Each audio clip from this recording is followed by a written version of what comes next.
nous ne parlons forcément pas de la même Europe. Nous pensons d'abord à la France. Tout le monde parle de l'Europe.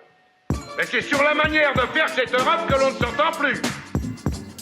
Voilà, tout le monde parle de l'Europe, mais c'est sur la manière de faire cette Europe que l'on ne s'entend plus. Bonjour et bienvenue à Strasbourg pour ce nouveau numéro de La Faute à l'Europe. Nous sommes au cœur du Parlement européen, ici en Alsace, avec notre invité, Alain Lamassoure. Bonjour. Bonjour. Vous êtes eurodéputé Les Républicains, et puis nos chroniqueurs, Katia Linde-Landabourou, correspondante de France 24, et Jean Quatremer de Libération. Bonjour à vous deux. Bonjour.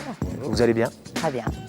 Demandez le programme de La Faute à l'Europe. France is back, ou le retour de l'arrogance française. Emmanuel Macron renouerait avec une certaine forme d'impérialisme à la française. Alors, ce n'est pas le temps le fond qui est critiqué en Europe, que la méthode. On va y revenir. Les éleveurs désarmés face à la grande distribution. Que fait l'Europe ? On va y revenir avec notre partenaire Ouest France. Et dans son édito, Jean reviendra sur la communication du président de la Commission, Jean-Claude Juncker, qualifié de fiasco.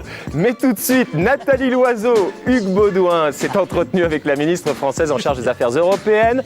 Ils ont évoqué différents sujets, mais face aux abus dans le détachement des travailleurs, Bruxelles propose de créer une agence européenne du contrôle du marché du travail. La France trouve l'idée très intéressante, mais bon, on court quand même le risque que cela devienne une usine à gaz, une de plus.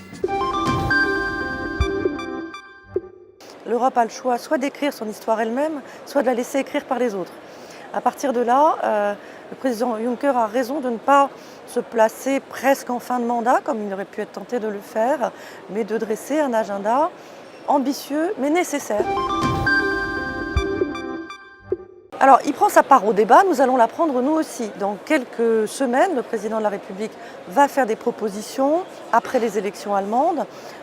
Nos partenaires allemands ont aussi des idées. Ce qui est important, c'est qu'on soit tous d'accord sur la nécessité de réformer la gouvernance, notamment par plus de contrôle démocratique, notamment par la nécessité d'une capacité budgétaire.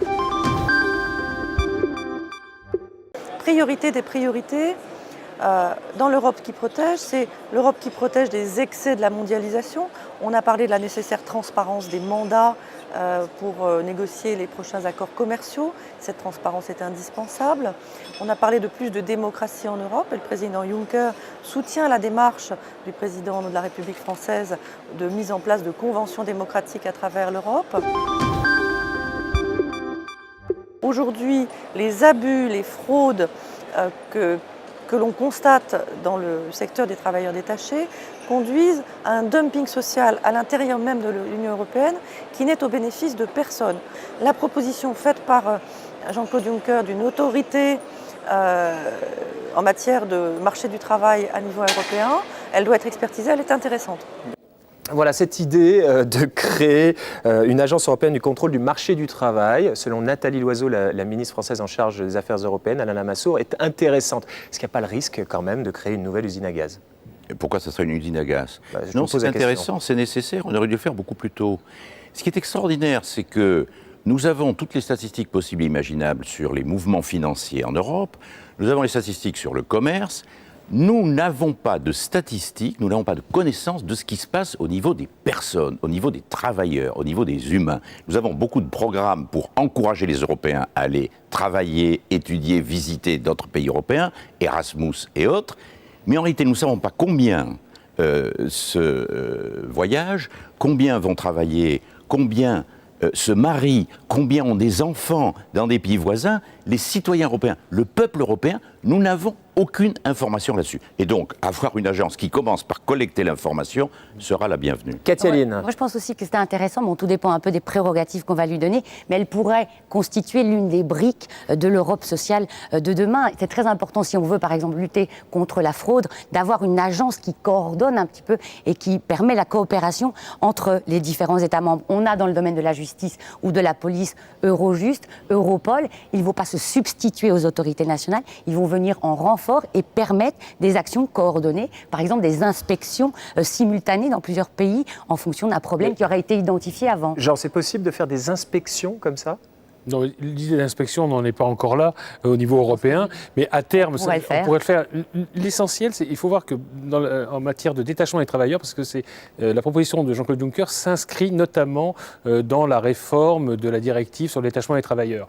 Un des gros problèmes qu'on a pour lutter contre la fraude, c'est l'échange d'informations. C'est-à-dire que, par exemple, si on demande à la Pologne, est-ce que tel travailleur ou telle entreprise est bien détaché, rattaché à un système de sécurité sociale dans son pays, on n'a pas l'information. Pourquoi ? Parce que les Polonais, les autorités polonaises... Ne les donnent pas. Ne les donnent pas, ou les envoient avec 6 mois, etc. Ils ne les ont même pas, d'ailleurs. Et parfois, ils ne les ont pas. Et donc, l'Assemblée nationale française et le Sénat ont demandé à plusieurs reprises ces dernières années, dans des rapports qui sont absolument excellents, en disant le seul moyen de s'en sortir, c'est de créer une agence en matière, justement, de social et dans le domaine du travail, pour qu'on fasse un échange d'informations, style, effectivement, Eurojust et Europol. Et comme ça, l'information. Et ça évitera, justement, je dirais 95% des fraudes. Alors jusque-là, curieusement, c'était impossible, comme le disait très bien Alain Lamassoure, bizarrement, on crée des agences dans tous les domaines, mais pour le travail surtout pas. Et là, on va placer les pays d'Europe de l'Est devant leurs responsabilités, parce qu'il ne s'agit pas de réduire le déplacement des travailleurs, il s'agit de s'informer de qui se déplace, combien de temps est-ce que le travailleur est bien rattaché à son régime de sécurité sociale de son pays d'origine. A priori, Alain Lamassoure, au sein du Parlement européen, donc ça, c'est dans les tiroirs de la Commission européenne, et il y a un certain consensus autour de cette idée au Parlement européen ? Je crois qu'il y aura un consensus sans difficulté. D'accord. Y compris avec les pays d'Europe de l'Est ? Mais bien sûr, tout le monde a intérêt à savoir ce qui se passe véritablement. Quelles que soient les arrière-pensées des uns et des autres, la seule chose qui compte, c'est les positions qu'on prend publiquement. J'ajoute, comme le suggérait Jean Quatremer, qu'il ne faut pas que nous soyons effrayés à l'idée que des travailleurs d'un pays européen vont travailler dans un autre pays européen. Au contraire. Pourquoi est-ce qu'aux États-Unis, l'économie américaine marche mieux que la nôtre, pour diverses raisons, les capitaux circulent plus facilement et les travailleurs circulent plus facilement. Quand on manque d'emploi dans une région, on va travailler dans une autre région. À commencer par les Français, il y a 180 000 Français qui sont détachés à l'étranger. Et on se rend compte qu'il y a plus de Français ayant le statut de travailleur détaché hors de France que d'étrangers ayant le statut de travailleur détaché en France. À suivre, Emmanuel Macron ou le retour de l'arrogance française, à en croire ce qui se dit dans les capitales européennes. Ça y est, les Européens sont jaloux que ce soit la France qui ait recruté Jupiter au dernier mercato. A tout de suite. Nous ne parlons forcément pas de la même Europe.